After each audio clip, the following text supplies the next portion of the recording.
జై శ్రీరామ్.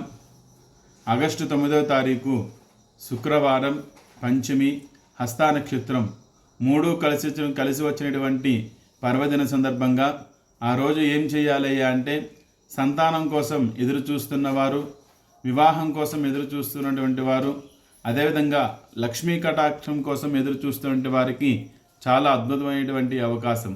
మరి ఆ రోజు ఏం చేయాలి అంటే, ఉదయం లేవంగానే తలస్నానాన్ని ఆచరించి చక్కగా ఉతికిన బట్టలు ధరించి సుబ్రహ్మణ్యేశ్వర స్వామి వారి ఆలయంకి వెళ్ళి పంచామృతాలతోటి అభిషేకం చేసుకోవాలి.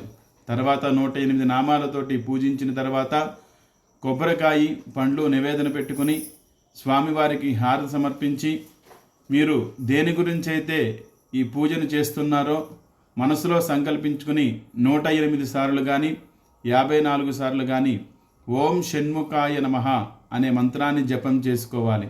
తర్వాత ఎర్రటి వస్త్రాన్ని సద్బ్రాహ్మణులకు దానం చేసుకోవాలి.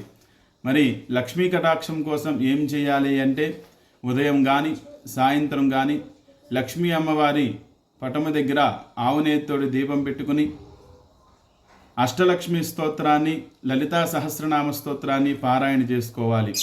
అష్టలక్ష్మి స్తోత్రాన్ని 11 సార్లు కానీ 21 సార్లు కానీ పారాయణ చేసినట్లయితే అఖండ ఐశ్వర్యం కలుగుతుంది. కాబట్టి ప్రతి ఒక్కరూ కూడా ఈ అవకాశాన్ని సద్వినియోగం చేసుకోండి. మీ బంధుమిత్రులందరికీ కూడా ఈ వీడియోని షేర్ చేసి వారికి కూడా ఈ అవకాశాన్ని తెలియజేయండి.